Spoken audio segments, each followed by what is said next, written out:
Assalamu alaikum and once again welcome to Sunsilk World Cup Cricket Hangama. It is presented by Panther Tires, powered by Sparks Smartphone, Shine with Sparks, and of course brought to you by Zameen.com. Har pata hame pata hai. Gentlemen, 149 runs. New Zealand has won the game. Sir, क्या कहते हैं? सलीम मलिक साहब और अब्दुल रऊफ साहब. अच्छा, जैसी expectations थी कि न्यूजीलैंड जीतेगा तो वही हुआ. न्यूजीलैंड नहीं जीता. कह दें आप कह दें. मुझे पता है आप बहुत बेताब हैं कहने के लिए. प्लीज कह दीजिए. चलिए मैं कह दें. पता है नींद नहीं आनी रात को आपको. कह दें आप कह दीजिए. नहीं, आप खुद ही कह दें. इन दोनों के दबाव की वजह से मैंने अफगानिस्तान को चूज किया.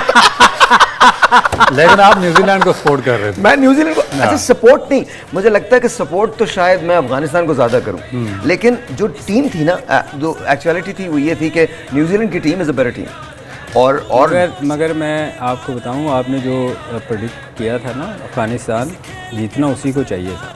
अच्छा, वजह कि उन्होंने 4 आउट उनके कर लिए थे. That's true. और उसके बाद जो इसमें कोई शक नहीं कि न्यूजीलैंड, जो हम बार बार कहते हैं कि छोटी पार्टनरशिप लगनी चाहिए, वो पार्टनरशिप उन्होंने लगाई और 2 प्लेयर उनके मैच को लेके उनके हाथ से निकल गए. मगर उसके बावजूद जो 5 कैच छोड़े हैं, मेरा ख्याल है कि अगर वो कैचेस पकड़ते, आप देखें न्यूजीलैंड के एक बंदे ने कैच पकड़ा है, मैं कहता हूँ पूरे टूर्नामेंट में सबसे अच्छा कैच है. सेंटनर ने जो कैच लिया है, उसने जो कैच पकड़ा है वो पूरे टूर्नामेंट का बेस्ट कैच होगा.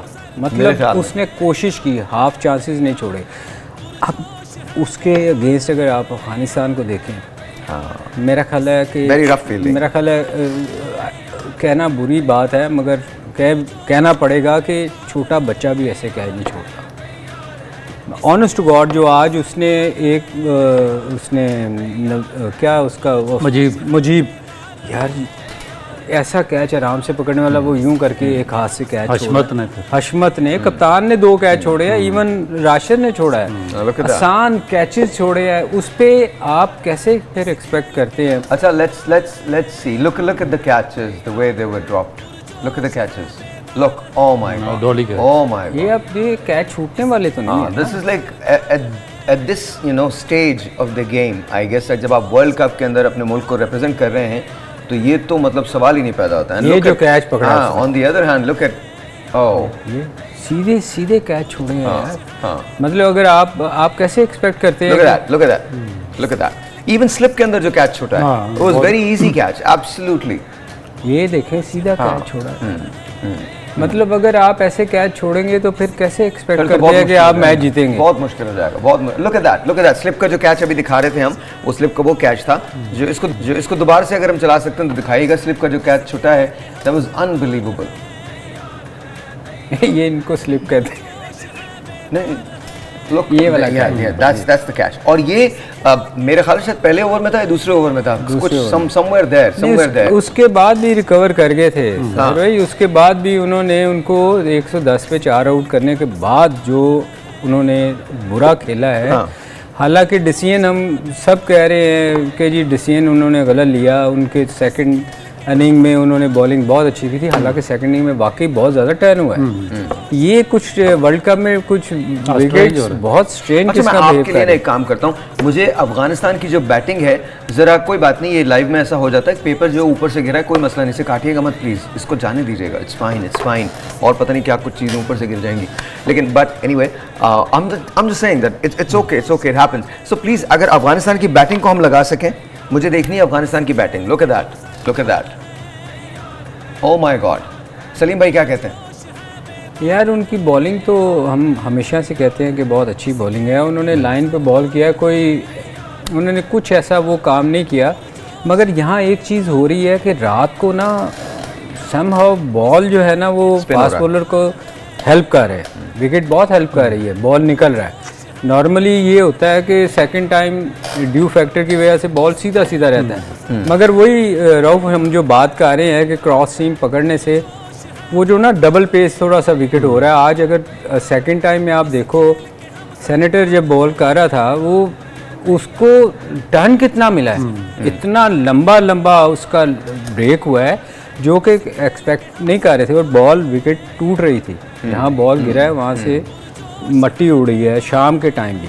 तो ये मेरा ख्याल एक आगे वाले मैचों में बड़ा अजीब सा होएगा काम। Let's talk about fielding. Afghanistan की फील्डिंग है, उसके बारे में लोग क्या कहते हैं? देखिए फील्डिंग तो वाकई उनकी पुअर थी और 5 ड्रॉप कैचेस मेरा ख्याल है कि बहुत बड़ा उन्होंने इम्पैक्ट डाला। मगर उससे पहले जो असल चीज़ ये है कि मेरा ख्याल है कि जो अफगानिस्तान का होमवर्क था इस मैच के लिए वो कंप्लीट नहीं था। मैंने आपको अर्ली पार्ट में बताया था प्रोग्राम के कि इस पिच पर जो चेन्नई में 268 हाईएस्ट स्कोर बना और जो चेज़ करने वाली टीम है उन्होंने कभी भी 220 से ऊपर रन्स नहीं किए और जो एवरेज है वो 228 थी फर्स्ट टीम की और जो सेकंड बैटिंग कर रहे थे 207 थी उनकी। आज इन्होंने 288 कर दिया तो वो मेरा नहीं ख्याल कि इस पिच पर चेजेबल था। दूसरी जो बेसिक चीज़ थी इसमें कि जो टॉस अगर आपको याद हो तो रऊफ पहले भी ये कह रहे थे कि इन्होंने टॉस जीता है तो इनको पहले बैटिंग करनी चाहिए बिल्कुल, और बहुत इजी हो जाता है इनके लिए अगर ये बैटिंग करते तो इनके जो बॉलर्स थे लास्ट मैच ये जीते हैं सेकंड बैटिंग बिल्कुल ऐसे ही है। मगर इसमें इन्होंने पता नहीं स्ट्रेंज, जिस तरह इंग्लैंड ने लास्ट टाइम बटलर ने बड़ा स्ट्रेंज डिसीजन लिया अफगानिस्तान जैसी वीक टीम के खिलाफ, उन्होंने पहले टॉस जीत के बॉलिंग की है और उनके पास ऐसा बॉलर है वो मार्क वुड जो 155 की पेस से बॉलिंग करता है और बॉक्स आउटस्टैंडिंग बॉलर है। मेरा ख्याल है कि अगर नाइट में वो बॉलिंग करते अफगानिस्तान के खिलाफ तो एक डिफरेंस क्रिएट कर सकते थे, मगर उन्होंने एक रॉन्ग डिसीजन लिया। आज अफगानिस्तान ने भी बिल्कुल इसी किस्म का डिसीजन लिया। और उसके बाद जो दूसरी सबसे इंपॉर्टेंट चीज़ ये है कि जो टॉम लेथम है जो आज एक्टिंग कैप्टन थे न्यूजीलैंड के, उन्होंने और जो उसके बाद फिलिप्स ने बहुत आउटस्टैंडिंग पार्टनरशिप डेवलप की है। 110 पे उनके 4 आउट थे और उसके बाद उन्होंने 50 ओवर कंप्लीट किए। लेथम प्लेड रनिंग फॉर 68 और उन्होंने फिलिप्स ने 71 किया। Philips 71, young 54। यंग 50 और यंग को भी एक बहुत ज़बरदस्त क्रेडिट इसलिए जाता है कि देखें कि इससे जो लास्ट में आया था उससे पहले उन्होंने 70 किया और उसके बाद विलियमसन फिट हुए, वो टीम में आए और इनको दोबारा ड्रॉप कर दिया गया मगर दोबारा वापस लाया गया और आज उन्होंने 54 रन की एक बहुत ही इंटरेस्टिंग इनिंग खेली है। तो मेरा ख्याल है कि ये क्रेडिट जाता है। मगर राउफ अगर आज इसमें कोई शक नहीं कि वो बड़ा प्लेयर है, बड़ा मुश्किल टाइम पे स्कोर करता रहा, मगर अगर आज ये कैच पकड़ते तो शायद कहानी मुख्तलिफ होती। कहानी बिल्कुल मुख्तलिफ होती बिकॉज़ 5 कैचेस छोड़ना एक मैच के अंदर, वो भी वर्ल्ड कप के अंदर 5 कैचेस छोड़ना, वो भी ऐसे आसान कैच। आई मीन मतलब कोई बंदा भी मतलब अजीब लग रहा है वो कहते हुए कि जो उन्होंने कैच छोड़े वो वर्ल्ड कप की टीम क्या, वो मोहल्ले की टीम नहीं लग रही। अच्छा let me ask you were a fast bowler and आपकी पेस भी बहुत थी, जब कोई आपकी बॉल पे कैच छोड़ता था तो क्या फील होता था? देखिए बहुत गुस्सा आता, मगर आज मैंने अफगानियों को जो देखा जब उनकी बॉलों पे कैच ड्रॉप हुए तो उन्होंने इतना ज़्यादा किसी एग्रेशन का मुजाहरा नहीं किया। उन्होंने बहुत स्पोर्ट्समैन सेपरेट का मुजाहरा किया और अपने जो साथी थे उनको, इवन जो राशिद खान है उनकी बॉल पर कैच ड्रॉप हुआ मगर वेरी नेक्स्ट ओवर राशिद ने गुस्सा किया है, राशिद ने, लेकिन वेरी नेक्स्ट ओवर राशिद ने पूरी टीम को इकट्ठा किया, जेल किया और उनको कहा कि उनको बैकअप किया उसने। और ये मेरा ख्याल कि बहुत ही पॉजिटिव इंटेंट है राशिद खान की। राशिद ने इकट्ठा करके कहा कि यार बाकी भी छोड़ने कितने कैच छोड़ दिए उसके बाद यार इन्होंने। अच्छा जी, न्यूजीलैंड की हाईलाइट्स लगाइए जरा, न्यूजीलैंड को देखते हैं न्यूजीलैंड की बैटिंग जो है वो किधर है। एंड सलीम भाई इस पे आपका तबसरा चाहिए मुझे कि न्यूजीलैंड की जो बैटिंग थी उसके बारे में आप क्या कहते हैं। Let's see if we can have that. Fall of wickets of New Zealand of course आपको नजर आ जाएगी, लेकिन दिस इज न्यूजीलैंड्स बैटिंग। जी सर क्या कहेंगे? देखिए शुरू में थोड़ा सा लगा था कि वो पैनिक कर गए हैं। 4 जब आउट हुए ना तो वो लगा कि ये पैनिक कर गए और एग्जैक्टली इंग्लैंड वाली सिचुएशन होने लगी है और ये बहुत जल्दी आउट हो जाएंगे। मगर मैं उनको क्रेडिट देता हूँ दोनों बैट्समैनों को कि उन्होंने सिचुएशन के लिहाज से लंबा लेके गए। उन्होंने स्कोर को, उन्होंने पेस को ना, वो एक पेस में नहीं गए कि हमने हिटें मारनी है, प्रेशर में नहीं आए। उन्होंने कोशिश की कि यार छोटी छोटी पार्टनरशिप लगाई, उन्होंने पार्टनरशिप लगा के वहाँ तक ले जा के 200 तक, उसके बाद फिर उन्होंने अटैक करना शुरू किया। 4 विकेट पर भी उनके देखें वो लेके गए हैं मैच को। ये एक अच्छी निशानी होती है बड़ी टीम की कि वो आउट होने के बावजूद पैनिक नहीं किया कहीं भी। यही टीम, ये इंग्लैंड ने गलती की, एक ही पेस से गए आउट, विकेटें गिरती नहीं, आउट होते गए, किसी ने पार्टनरशिप लगाने की कोशिश नहीं की। और ये बहुत सारी साउथ अफ्रीका ने भी यही गलती की कि अंडर प्रेशर आते गए, किसी ने ये कोशिश नहीं की कि पार्टनरशिप लगाएं। मेरा ख्याल है सबसे अच्छी बात जो आज न्यूजीलैंड की ये थी कि उन्होंने सिचुएशन के लिहाज से खेले, एक लंबा पार्टनरशिप किया। उन्होंने ये नहीं सोचा कि हमने 8 की एवरेज से जाना है, 6 की एवरेज से जाना है। उन्होंने मेरिट पे खेला कि यार हमने लंबा मैच को लेके जाना है। आखिरी ओवर्स में 7-8 ओवर में देखे उन्होंने स्कोर किया है, 80 के करीब किया, 90 रन आखिरी 90 रन आखिरी 9 ओवर। अच्छा, वो एक्सपेक्टेड था कि वो 40 ओवर तक खेलेंगे, 40 ओवर के बाद फिर वो हिट्स लगाना शुरू करेंगे, बिकॉज अर्ली ऑन इतनी विकेट लूज हो चुकी थी कि वो रिस्क ले ही नहीं सकते थे। तो उन्होंने वो इनिंग्स बनाने की कोशिश की है। जब वो 41वां ओवर उनका खत्म हो गया तो उसके बाद उन्होंने फिर लॉन्ग बहुत सारी टीमें ऐसी थी जिन्होंने इस तरह नहीं किया, बिल्कुल नहीं। बड़ी टीमें थी जैसे अच्छा, हम ये सारी तो बात कर रहे हैं, but what about New Zealand bowling का भी तो बहुत बड़ा फैक्टर रहा है। मेरा ख्याल है कि आउटस्टैंडिंग बॉलिंग की, और स्पेशली जिस तरह हेनरी ने और बोल्ट ने शुरू किया आउटस्टैंडिंग तरीके से, और उनको उसने जो पिच का मॉइस्चर था जिसकी हम बात करते हैं, look at the pace, look at the unbelievable। बिल्कुल, उन्होंने बाजू एक्सटेंड करने का मौका ही नहीं दिया अफगानी जो बैट्समैन थे उनको, और उन्होंने विकेट टू विकेट बॉलिंग किया जिस तरह इंडियन बॉलर्स करते हैं। और मेरा ख्याल है कि यही इन्होंने रीड किया था पिच को बड़े अच्छे तरीके से इनके बॉलर्स ने, और उसी के मुताबिक एक प्लान के मुताबिक इन्होंने बॉलिंग की। राउफ सेकंड इनिंग में फास्ट बॉलर को हेल्प कर रही है, वो तो सलीम भाई शुरू से ही कर रही है। जो होगा तो आप ये देखो कि स्पिन बॉल जब स्पिनर करता है तो विकेट टूट रही है। सेकंड इनिंग में भी अगर आप देखें तो उनका लेफ्ट आर्म जब स्पिन कर रहा था तो बॉल ग्रिप कर रहा था और विकेट में से वो लग रहा था कि जैसे टूट रही है। आज जो उसने नबी को बोल्ड किया है, मेरा ख्याल है आउटस्टैंडिंग बॉल। उससे पहले एक बॉल किया, अंदर लेके आया, फिर टर्न की, और फिर उसको समझ ही नहीं आई कि मतलब एक्सपेक्ट नहीं कर रहा था कि ड्यू फैक्टर से शायद सीधी। अच्छा, इसमें सलीम भाई ज़्यादातर टीमें जो है वो पिच रीड करने की बजाय वो इंडियन डिसीजन देख रही हैं जो उन्होंने लिया था ऑस्ट्रेलिया के खिलाफ, यानी कि टॉस जीतकर उन्होंने पहले बॉलिंग का फैसला किया बॉलिंग का। तो बाकी टीमें भी उसी डगर पर चल रही हैं, मगर जो पिच है उनका बिहेवियर अब चेंज हो चुका है। अब जो सेकंड टाइम जो पिच है वो स्पिनर्स को भी हेल्प, सीमर्स को अर्ली 10 ओवर्स में और स्पेशली लाइट्स में बहुत ज़्यादा हेल्प आउट कर रही हैं।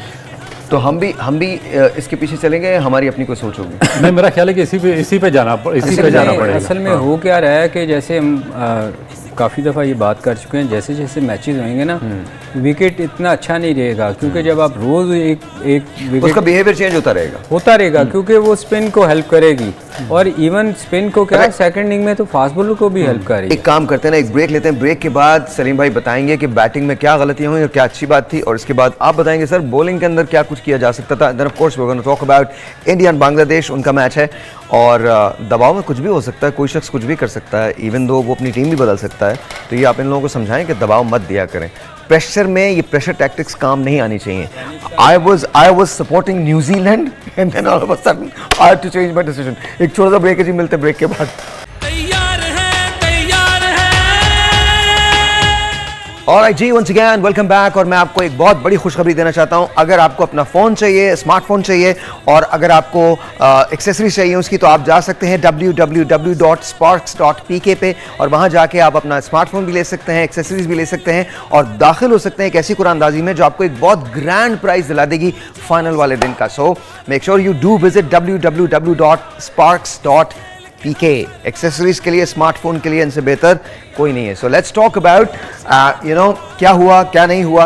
अच्छा, एक डिसमिसल है जो मुझे बड़ा बॉदर कर रहा है, और वो क्योंकि जाहिर है वो बहुत बड़ा खिलाड़ी है, वो इतना बड़ा खिलाड़ी है बिकॉज आई थिंक उसने अफगानिस्तान के लिए बहुत कुछ किया है, दुनिया क्रिकेट के लिए बहुत कुछ किया है। और जब मैं ये समझना चाहता हूँ एट अ गिवन डे, आप जाहिर है आप एक लेजेंड है, you are a true legend. आप हो, जावेद भाई हों, इंजी हों, कोई भी हो, वो you guys are true legends. लेकिन कहीं ना कहीं आप लोगों से भी कोई ना कोई उस गिवन डे पे कोई ना कोई ऐसी मिस्टेक होती होगी। तो आज गुरबाज से गलती क्या हुई? आज गुरबाज ने क्या किया जो उन्हें नहीं करना चाहिए था? आई डोंट थिंक कि किसी को आप कोच कर सकते हैं इस लेवल पे, मगर मेरा ख्याल है जो मेन गलती हो रही है ना, वो बेसिकली फुटवर्क की हो रही है। कि आपका बैट देखें ना, आपका बैट यहाँ से आ रहा है, अगर आप आउट देखें ना तो आपका फुटवर्क ही सही नहीं है। अगर आप सीधा नहीं जाएंगे, आप स्ट्रेट बैट से नहीं होएंगे, तो यहाँ से ओपनर का बैट जब आएगा तो बड़ा मुश्किल है, क्योंकि आगे से जब सीम होएगा तो आप उसको खेल नहीं पाएंगे। और जिस पेस पे बॉल हो रही है वो भी बड़ा काउंट करता है ना, बिकॉज़ आपको टाइम नहीं मिल रहा है। क्योंकि यहाँ सेकंड इनिंग में ये हो रहा है कि बॉल पड़ने के बाद आपको टाइम नहीं दे रहा। अगर आप प्रॉपर लाइन में नहीं होएंगे तो आप मिस करेंगे, 100% मिस करेंगे। तो मैं ये छोटी छोटी गलतियाँ जो बैट्समैनों से हो रही हैं वो किसी से भी हो सकती है, फ्रैक्शन ऑफ सेकंड में आपने डिसीजन लेना होता है। मगर जो जिसकी अच्छी टेक्निक होएगी, जो प्रॉपर जिसका वो खेलेगा टेक्निक के साथ, वो उसके चांसेस चलिए एक काम करते हैं ना, यू कोच मी, आप यहाँ आइए। नहीं सीरियसली, आई नीड, देखें क्रिकेट तो मैंने खेली है, but then at the same time I need to, I you know I want you know Salim Malik साहब to coach me. So fine, Boult is bowling and what should I do, knowing कि wicket हमारी यही आप वाली है। Ball खेले। मैं bowling कर दूं आपको। सर ऐसी बात नहीं, आप ये मत करें, ये मत करें, खेला है मैंने आपको, ये बात ये नहीं करें। एक्चुअली गलती देखें हो सकती है जब आपका बैट बाहर से आएगा ना, ठीक है, फास्ट बॉलर को, हाँ। तो वो बड़ा मुश्किल है उसको। आप so for instance that ball that was coming, उसके लिए क्या करना चाहिए? आपको आपका बैट स्ट्रेट आना चाहिए ना। जब Do I आपका need to इधर use से my- do I आपका need to use my यहाँ foot? से आपका यहाँ से बैट आएगा तो मुश्किल है ना। Okay, so अगर if I use my foot like this, होना तो यही होना ये चाहिए ना। चाहिए। This is what needs to be done. Basically आज जो थी ना जो कोचिंग तो ये आपका है, मेरा नहीं है। आज जो कोचिंग होनी चाहिए थी ना, फील्डिंग की होनी चाहिए थी। True. देखिए गलती क्या हो रही है फील्डिंग की, अगर आप इजाजत दें तो। Sir, of course. देखें होता क्या है जब आप कैचेस क्यों छूटते हैं। आज देखें उसने क्या कैच छोड़े हैं, वो खैर ये तो एक्सेप्शनल था, मैं वैसे जनरली बता रहा हूँ कि फील्डिंग में आप जब प्रैक्टिस करते हैं, आप ऑब्वियसली आप भी मेरे करते जहन में हैं। ना एक चीज आ रही है, बट आप बोलते रहे। बोलें। एक काम करते हैं, आप उधर जाइए। नहीं वो आप उधर जरूरी जाइए। नहीं है, नहीं उसकी मैं कुछ जरूरत और नहीं कह है। रहा हूँ, कुछ और कह रहा हूँ। एक मिनट जाइए तो सही, एक मिनट जाइए। कप्तान, आई मीन आपके साथ मतलब अगर इस तरह की प्रैक्टिस हो जाए तो क्या बात है सर, आप बात करते जाएं। ये वो बताने वाली है, कैच करने वाली नहीं है।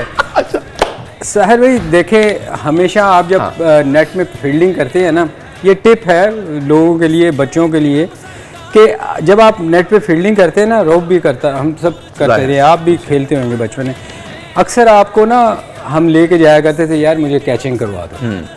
जब आप कैचिंग के लिए खड़े होते थे ना, स्लिप कैचिंग के लिए या किसी फील्डिंग में आप खड़े होते हैं, तो वो आपको कैच करवाता था, तो आप क्या करते थे, आप रेडी होते थे कि ये सिर्फ आपके लिए पास बॉल आना है। ऐसे ही है ना, ऐसा और उसमें चांसेस कम होते थे आपके कैच छूटने के, क्योंकि आप रेडी होते थे कि आना ही मेरी तरफ है। एक्चुअली जब बॉल हो रहा होता है ना, तो आपका कोई भी फील्डर, आप मिड ऑफ पे उसको रेडी होना चाहिए, उसको ये सोचना चाहिए कि ये बॉल मेरी तरफ ही आना है। ओके। जब आप ये करेंगे ना, तो आपके चांसेस 90% है कि आप कैच नहीं छोड़ेंगे, आपसे मिसफील्ड भी नहीं होएगी।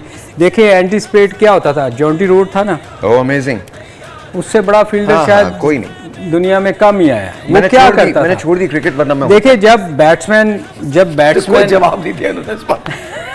नहीं चुपके मैं वो उसको बताना चाह रहा था। देखिए जब जॉन्टी रोड का क्या था, वो एंटीसिपेट बड़ा अच्छा करता था। राइट। मैं उस दिन रऊफ को यही बता रहा था कि उसमें और बाकी फील्डों में ये फ़र्क था कि वो डीप पॉइंट पे खड़ा होता था। अभी कल के मैच में यहाँ खड़ा था फील्डर, और वो दूर खड़ा होता था। वो क्या करता था, जैसे ही बैट्समैन खेलने जाता था ना, वो रोकता था तो वो वहाँ से स्प्रिंट मारता था, चलना शुरू और नहीं वो स्प्रिंट मारता था, वो आपको देखता था कि आप क्या कर रहे हैं। ओके। अगर आप शॉट खेलते थे तो वो वहीं रुकता था, और फिर वो बॉल देखता था किस साइड पे है, क्योंकि उसकी रीच बहुत ज़्यादा थी। मगर वो रन आउट इसलिए ज़्यादा करता था कि वो एंटीसिपेट करता था कि आपने रोका है, उसने स्प्रिंट वहाँ से मारी, वो आपको रन आउट करता था। हमारे यहाँ क्या होता है, हम फील्डिंग कर रहे होते हैं, आप मोस्टली देखिएगा कि यूँ जा रहे होते हैं। नॉर्मली तो ये होता है ना कि आप जाते हैं और आप देखते हैं कि बैट्समैन क्या कर रहा है, फिर क्या होता है गलती क्या हम करते हैं, मोस्टली फील्डर्स को रफ देखना, जो स्पेशली थके होते हैं जब बॉलिंग करने के बाद, अक्सर वो उनको ये नहीं पता कि बॉल कैसे पकड़ना है और कैसे थ्रो करना है। होना तो ये चाहिए ना कि आपका उसी मोमेंट में आप थ्रो करें। लोग क्या करते हैं, मेरा ख्याल मैच से थोड़ा बाहर नहीं निकल गए, नहीं ठीक है। होता ये है कि हम उल्टा बॉल पकड़ के फिर थ्रो कर रहे होते हैं, जिसमें टाइम जाया होता है। आज अफगानिस्तान ने फील्डिंग में बेतहाशा गलतियां की, आपके ख्याल? सर उन्होंने देखें, आज जो उसने कैच छोड़ा है इधर से, मतलब नॉर्मली यूं आपने कैच पकड़ना था, आप यूं जाके उसको यूं कर रहे हैं, मतलब इतना टाइम था कि आप आराम से कैच, आपने सीधे कैच छोड़े हैं सब ने। तो ये आज मेरा ख्याल दिन फील्डिंग का था जो बताने वाला था। Done. I think let's talk about bowling, Afghanistan की बॉलिंग एंड न्यूजीलैंड की बॉलिंग, दोनों। देखिए डिफरेंस वही है कि जितने भी इस टूर्नामेंट के सक्सेसफुल बॉलर्स हैं हाँ। वो एक चीज़ कर रहे हैं, क्योंकि जो इंडियन पिचेस हैं वो बिल्कुल एक तो स्पिन बॉलिंग फ्रेंडली हैं, दूसरा स्लो हैं, तो उस पर जो भी बॉलर एक्सटेंड करने का मौका देगा, बैट्समैन को एक्सटेंशन देगा, वो इतना सक्सेसफुल नहीं होगा। जिस तरह आज न्यूजीलैंड अफगान बॉलर्स ने जगह दी है न्यूजीलैंड के बैटर्स को, तो उन्होंने रन किए, और लास्ट मैच आपने देखा होगा कि जो साउथ अफ्रीकन फास्ट बॉलर थे वो भी वेवर्ड बॉलिंग कर रहे थे और उनको बाजू एक्सटेंड करने का मौका दे रहे थे, इस वजह से उनके खिलाफ स्कोर हुआ। मगर आप अगर ये न्यूजीलैंड की आज बॉलिंग देखें, और स्पेशली जो इंडियन दो बॉलर्स हैं बुमराह और सिराज, और अभी ये न्यूजीलैंड के हैं हेनरी और बोल्ट, इन्होंने बिल्कुल भी एक्सटेंशन का मौका नहीं दिया बैट्समैन को। गुड लेंथ पे हिट करते हैं और बिल्कुल विकेट टू विकेट बॉलिंग करते हैं। पिच का बिहेवियर स्लो है, तो बैट्समैन एक तो मिस टाइम होता है और दूसरा पैड पर उनको बॉल लग जाती है। तो ये मेरा ख्याल है कि पाकिस्तान के जो अगले मैचेस आने वाले हैं, पाकिस्तान के बॉलर्स को भी ये चीज़ सीखनी पड़ेगी, क्योंकि जो अच्छा, आज का टर्निंग पॉइंट क्या रहा और इम्पैक्ट प्लेयर कौन था? देखें इम्पैक्ट प्लेयर तो फिलिप्स थे, फिलिप्स और टॉप लेथम दोनों, क्योंकि उन्होंने इम्पैक्ट क्रिएट किया, और टर्निंग पॉइंट वो था जब कैच छोड़ा नहीं। आज वैसे रऊफ, अगर आज न्यूजीलैंड मैच हारता तो मैं सबसे ज़्यादा ब्लेम करता रविंद्रा को। उसकी रीज़न ये है कि उसने गंदा शॉट खेला, उसके बाद आपकी 2 विकेटें एकदम बैक टू बैक गई, ऐसे ही हुआ बैक टू बैक। और अगर मैच न्यूजीलैंड हारता तो उसकी मेन रीज़न मैं इसको ब्लेम करता।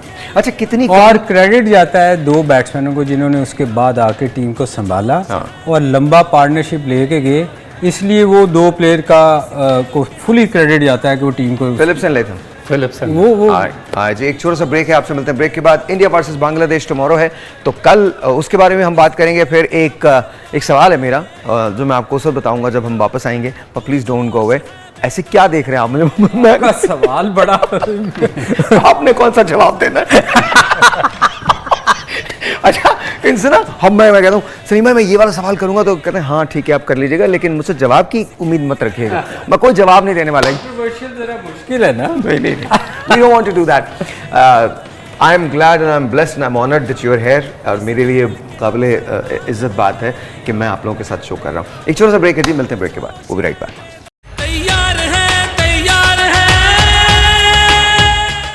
Alright, जी, once again, welcome back. India versus Bangladesh tomorrow. कल do or die situation है बांग्लादेश के लिए, क्या कहते हैं सर आप? आपकी कौन सी फेवरेट है टीम? सर फेवरेट टीम तो दोनों में से कोई भी नहीं है, मतलब ऑब्वियसली इंडिया की टीम एक बहुत बेहतर टीम है, बहुत अच्छी टीम है, there is no question about it, world class team है, और पहली टॉप 3 टीम्स जो हैं उनमें से आती है वो, तो there is no question about it. तो इंडिया ऑन पेपर एंड वैसे ग्राउंड में भी इंडिया ज़्यादा बेहतर है, लेकिन बांग्लादेश जो है वो कहीं ना कहीं कोई ना कोई एक ऐसी सलाहियत रखता है, या रखती थी रादर, जो वो किसी भी बड़ी टीम को अपसेट कर सकती है कभी। That's my analysis. मेरा ख्याल इंडिया के खिलाफ मुश्किल है।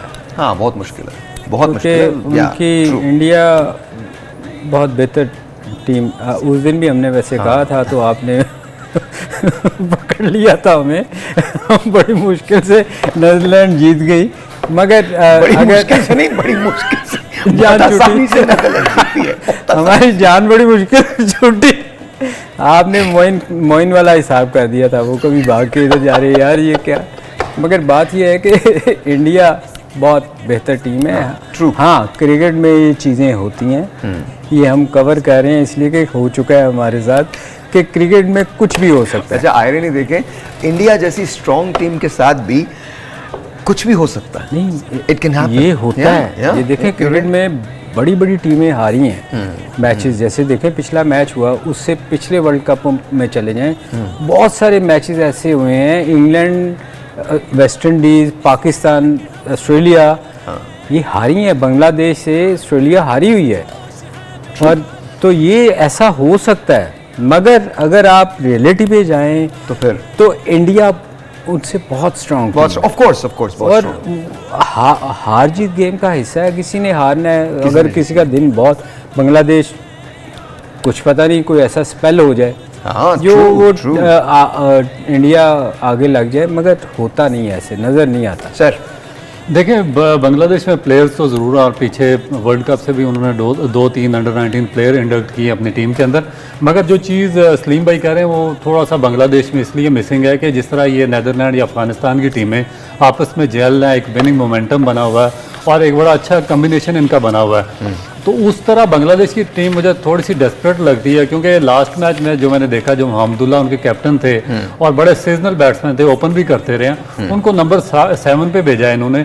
तो इसका मतलब है कि इनका आपस में कुछ मुझे लग रहा है कि इख्तलाफात हैं और उसके बाद थोड़ी सी बिखरी टीम लग रही है। तो जब तक टीम यूनाइट नहीं होती, आपस में जेल नहीं होती, उनका कम्बिनेशन नहीं बनता और एक मोमेंटम नहीं बनता, इंडिया जैसी बड़ी टीम को पकड़ना उनके लिए बड़ा मुश्किल हो जाएगा। एक ये हट के मैं बात कर रहा हूँ, कुछ इत्तलात ऐसी हैं कि शायद हमारे कैंप के अंदर भी, पाकिस्तान के कैंप के अंदर भी इख्तलाफात हैं। Is that true?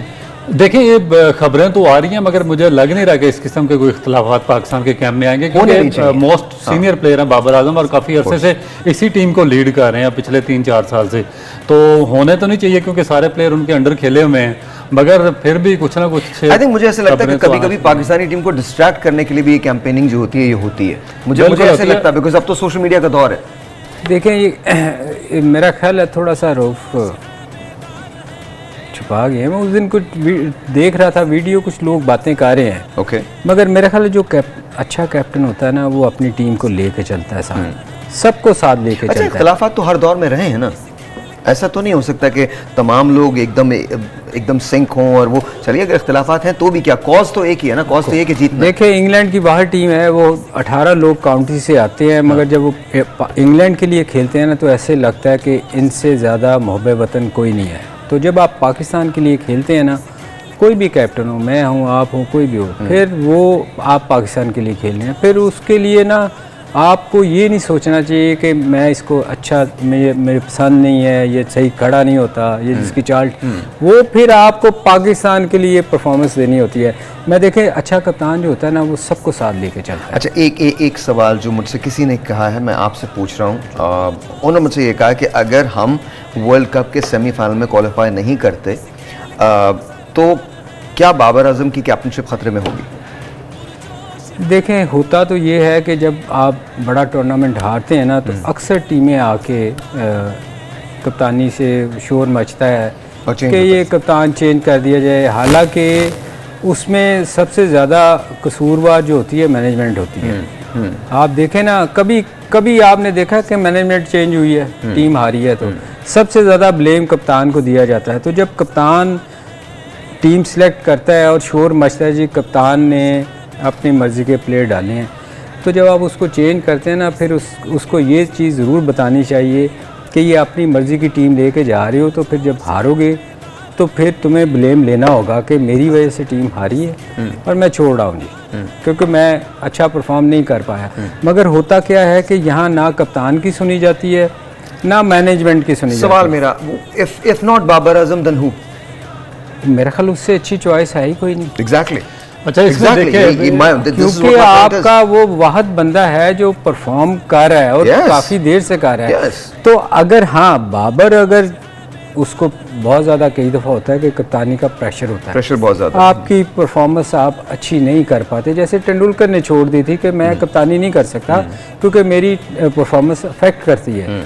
तो ये बाबर का डिसीजन होना चाहिए कि अगर वो नहीं कप्तानी करें, मेरे ख्याल उससे बेहतर मुझे लगता है कि बाबर से बेहतर चॉइस पाकिस्तान के पास कोई नहीं, इस वक्त तो कोई नहीं है, करंटली तो कोई भी नहीं, मेरा नहीं ख्याल। देखिए, प्रॉब्लम पता है क्या, प्रॉब्लम पाकिस्तान क्रिकेट बोर्ड की है, क्योंकि पाकिस्तान क्रिकेट बोर्ड बहुत वीक है। आप पिछले 6 महीने से या इससे भी ज़्यादा अरसे से, 1 साल से आप डाक पे चल रहे हैं, और आप अभी कैप्टनसी की बात कर रहे हैं। मुझे तो पाकिस्तान क्रिकेट बोर्ड की नहीं पता कि 5 तारीख को जो मैनेजमेंट कमेटी जो अभी चल रही है, 5 नवंबर को इनका टर्नओवर खत्म हो रहा है, और ये जो हमारे चेयरमैन है मैनेजमेंट कमेटी के, इनका भी टर्नओवर खत्म हो जाएगा। इलेक्शन कराने में ये पिछली मैनेजमेंट कमेटी भी और ये भी टोटली नाकाम रहे हैं। आपसे ही सवाल है, बट दिस बैफल्स मी, मुझे समझ में नहीं आ रहा। इस वक्त पाकिस्तान की टीम जो है वो वर्ल्ड कप खेलने गई हुई है।